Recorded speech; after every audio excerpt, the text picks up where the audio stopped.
Hello, my name is Dave Pasquale. I'm the owner of Pasquale Aviation. Today I want to talk about the landing gear on a late model F-33A. You may have seen my landing gear rigging inspection video, which was done on a 1960 Debonair. There are some changes between the landing gear on the Debonair and the landing gear on this late model F-33.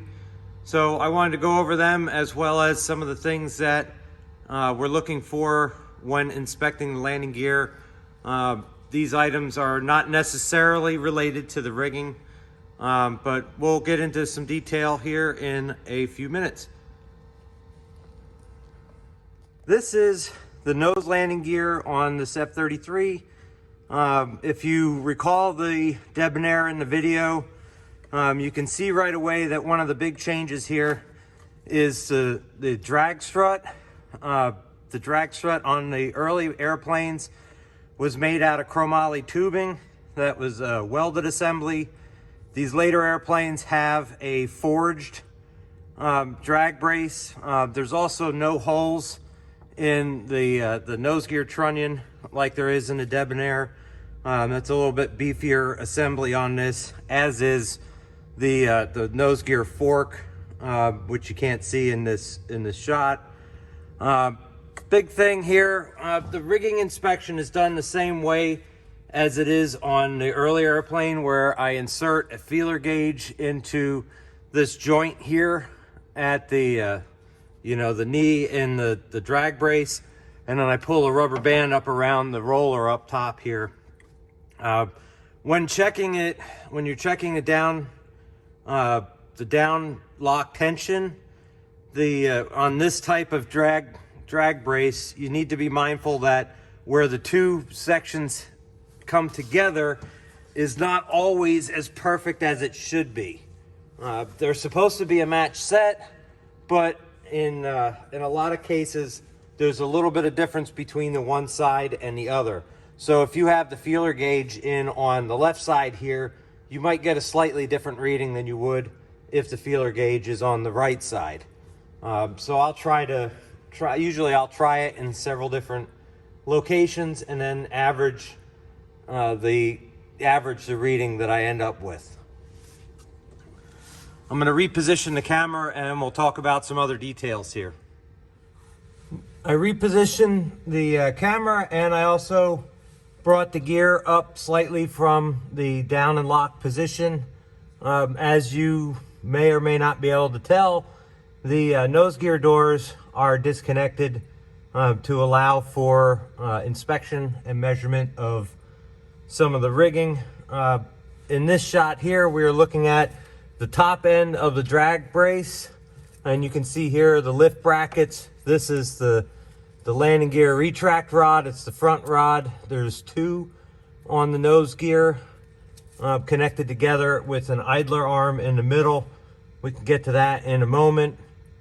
In this section right here, what we're looking for, first and foremost, on these late model airplanes, these two brackets right here are attached to the drag strut with two bolts, and somewhat commonly the joint between these two becomes loose, and these bolts will start to wear into the drag brace. And so you want to make sure that the bolts are tight, and also, oops, I just bumped the camera. And you also want to make sure that there's no movement. So what you would do is you put your finger on the bracket and the drag strut, and then you pull the nose gear aft, and you can see the whole assembly, the whole arm is pivoting on this rear bolt, which it's supposed to do, but we're changing the load on the bracket, loading and unloading it. And if this bracket were loose, we would feel movement in that area. Along the same time that we're doing this, you want to check this joint right here. They sometimes wear, or the bolts will sometimes come loose, and you'll see movement in that area. This one here is pretty good.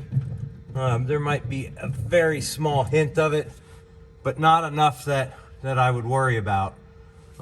Moving over on the drag strut, I'll see if I can run the the camera down here a little bit while we're talking and position it to the front end of the drag strut. Just bear with me a second as I zoom out and reposition. So here's a wider shot showing the nose gear drag strut in its partially retracted position. You can see this pivot here is bent, and then also this pivot has moved. And you're doing the same thing when you're inspecting these, is you feel the joint as you move the gear leg back and forth. You can see in here I'm moving the nose wheel back and forth, and you just want to feel in that area and see if you have any play. Again, there's very little in this one. Same down here, you know, again, just ever so slight amount of play. This one's probably good for a while longer. Another thing to mention on this guy here is, I'll bring this around a little further. As you see here, this has the Lord shimmy dampener. This shimmy dampener is not serviceable. It doesn't really have any maintenance that needs to be done on it like the stock shimmy dampener does. All you're looking for in this area is just making sure there's no play between either ends. If there is play there, then it could open you up to a nose gear shimmy. When this is on the ground, you want to check the torque link pivots, and the way you would do that is just grab the torque link and try to turn it while the wheel is on the ground. When it's in the air like it is right now, the torque link is loaded because the strut's pushing out on it, and so any of the play that's in it generally gets taken up by that load from the strut. So, you know, just keep that in mind before you jack it. If you remember, you want to check this by pushing the torque link side to side, and also in the center here you can wiggle them up and down to see if the two will pivot in this direction, or you can go side to side like that. These should be pretty tight. I've had some clients where just a tiny little bit of play in the nose gear torque links makes a very pronounced nose wheel shimmy during landing. And then others, it doesn't seem to be as much of an issue. So there may be some technique related to that. But as a general rule, you want to try to make sure that there's no play in those joints. I'm going to reposition the camera and open up the access to the idler arm on the retract rod, and I'll be right back. This is the forward retract rod, and then you can see in here just the rod end on the rear retract rod. The rod end goes through the belly of the airplane over to the arm on the bottom of the gearbox, which we can't see at this moment. But like all of the gear, when the landing gear is run down to the down and lock position, the lift brace, in this case the drag strut on the nose gear, hits the over center, and then this spring gets compressed. The end of the rod here, of this rod, is allowed to compress and move, so it slides in and out of the end here. We obviously want to make sure that that'll happen. If it gets stuck, it would cause your down lock tension to be very high, but it can also damage the gearbox in that way. In this case, this one here obviously is not stuck because I already looked at it, but when you're checking it, you can see here as I'm moving the nose gear back, I'm compressing that spring much like it would be during the retraction or during the extension of the gear when it comes down and locked. You want to make sure that that moves free. This should be cleaned and also lubricated to keep it free and moving. In this area, in this joint right here, you want to make sure that there's no play in that area. This one here had a little bit of play when I first looked at it, and I tightened the bolt up. If you need to tighten the bolt, you got to position the gear so that the bolt is in line with this, if I can point at it, it's in line with this little button plug on the side of the keel. That way you can get at the head of the bolt. I'll move the cover out of the way here. As far as adjustments, if you have to change the over, or if you have to change the down lock or up lock tension, the things to keep in mind is that the up lock tension is controlled by the rod ends on the aft rod. The aft rod functions a little bit like a turnbuckle, where you have a right hand and left hand rod end on it, and you know, turning the rod itself will change the overall length because of the way the ends are threaded onto it. If you're trying to increase or decrease the down lock tension, there are washers that can be added in here. I've found that most of the time the newer springs, when you get them, if you have an older airplane like that Debonair and you put a new spring in it, you may not need the washers in there. There's a limit to how many washers can be installed in it. But basically what you're shooting for here is to have, I think it's 55 pounds plus in this case, on the nose gear. I don't have my notes in front of me, but you'd have to check the service manual to be sure. But you know, if you're trying to adjust your down lock tension, that spring or the washers are going to be what you need to do. And the up lock tension is the 35 pounds, which was done by pulling down on the toe pins with the gear retracted and measuring how much force it takes for the nose gear to come off of the bumper on the drag strut. In that case, if that needs to be adjusted, that's going to be done with the rod ends on the actuator rod, because this spring is going to be fully extended at that point. So I'll move on to the steering linkage up front, and we'll take a look at that and go over a few things in there. This is the nose gear steering mechanism from the idler arm to the steering collar on the top of the nose gear. As you can see here, I can move it by turning the nose gear. The gear is still in the partially retracted position. You can see this bearing up at the top here runs into this channel as the gear retracts, and this bearing, it needs to rotate freely, because what that'll do is it positions the nose gear so that it'll fit in the wheel well. And you'd like this to rotate and work its way in without scraping up this channel. I have seen where the head of this bolt it either has the wrong kind of bolt or it's installed wrong, and it scrapes the top of the channel up here. Obviously also not a good situation. This one here we've been through is pretty tight. Sometimes I'll see play back in here at this rod end. You can get side to side if you push it inboard and outboard, you'll get side to side play.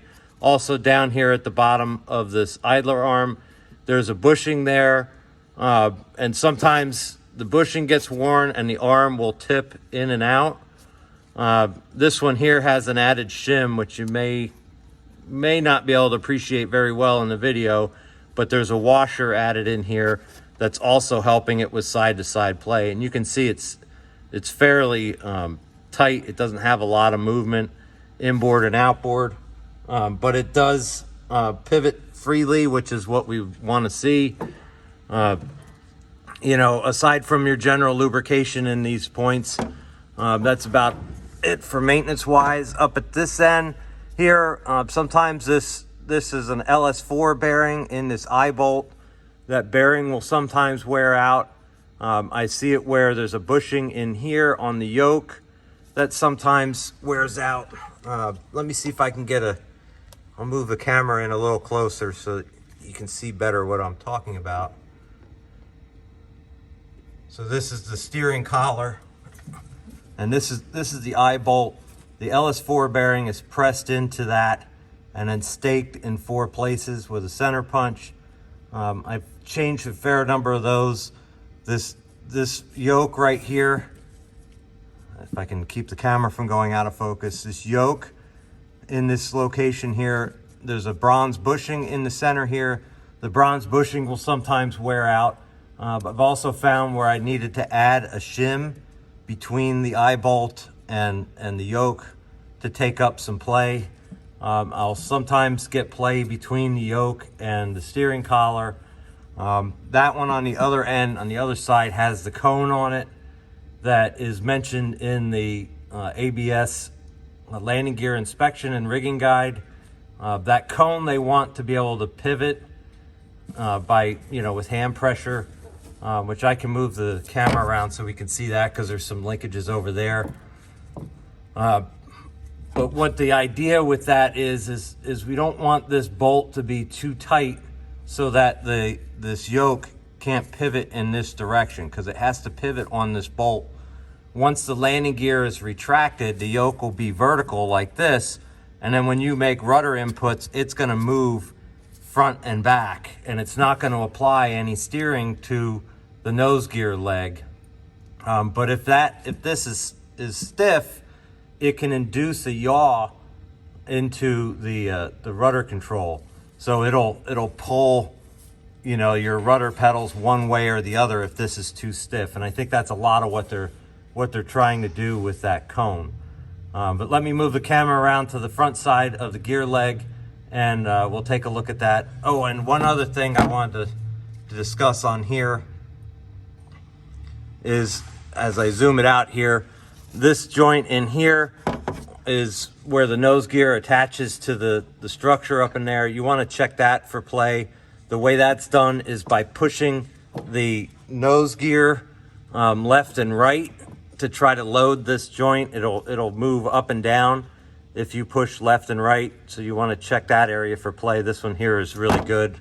I don't even know that you can tell that I'm pushing on it, which I'm doing right now. I don't think you can appreciate the force that I'm applying to it. But let's move the camera around to the front side of the nose gear leg and take a look at the steering linkage in front of the nose gear. This is the steering mechanism on the front side of the nose gear leg.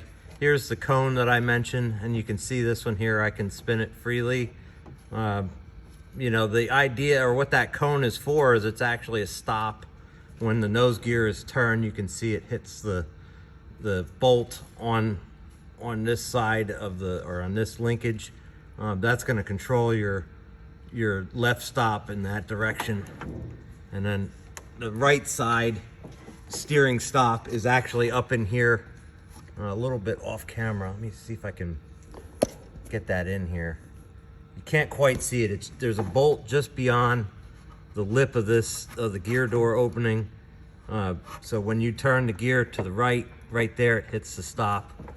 But what we're looking for just basically in here is just checking each of these joints for play. Like I said, making sure that this isn't too tight so that this can't rotate. Again, I don't think the cone itself is really what they're after. I think what they're after is this yoke down here at the bottom, which I can't seem to get a good line on.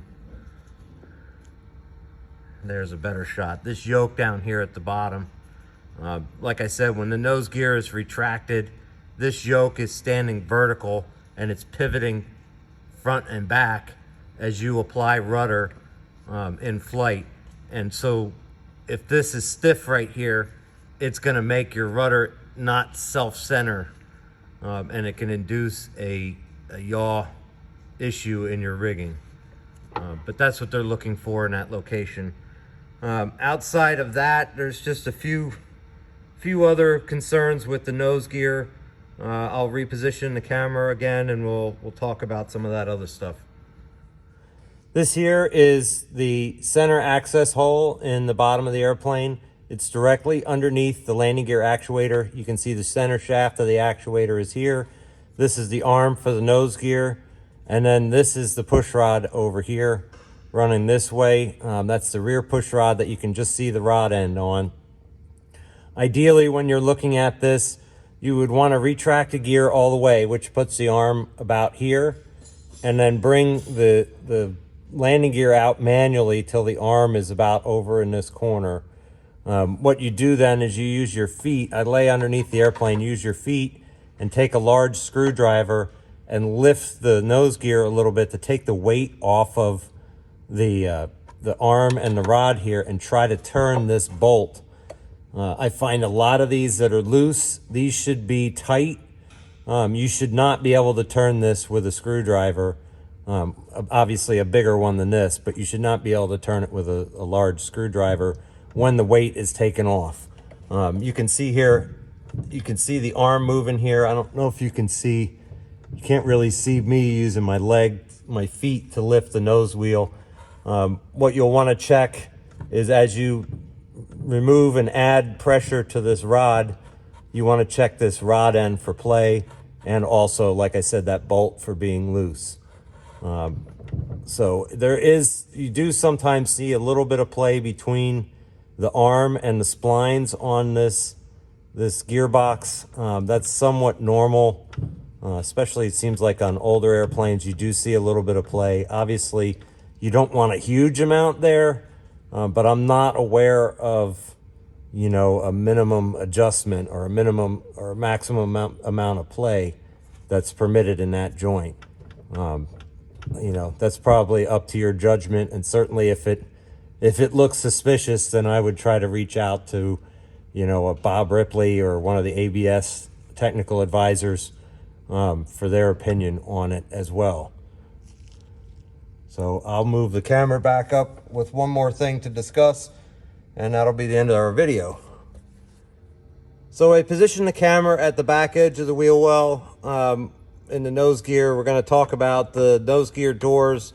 You want to grab them and try to push them up and down, both at the front edge and the back edge, to check the hinges for play. A little bit of play is permissible. A lot of play, maybe not so much. You know, you want to make sure that these brackets aren't loose on the doors themselves. One of the things I see a lot on these are at the back edge here, and then in some places along the sides of the wheel well, the doors will fret and rub through the skin. I've seen it where it's rubbed completely through this patch of skin on the belly here.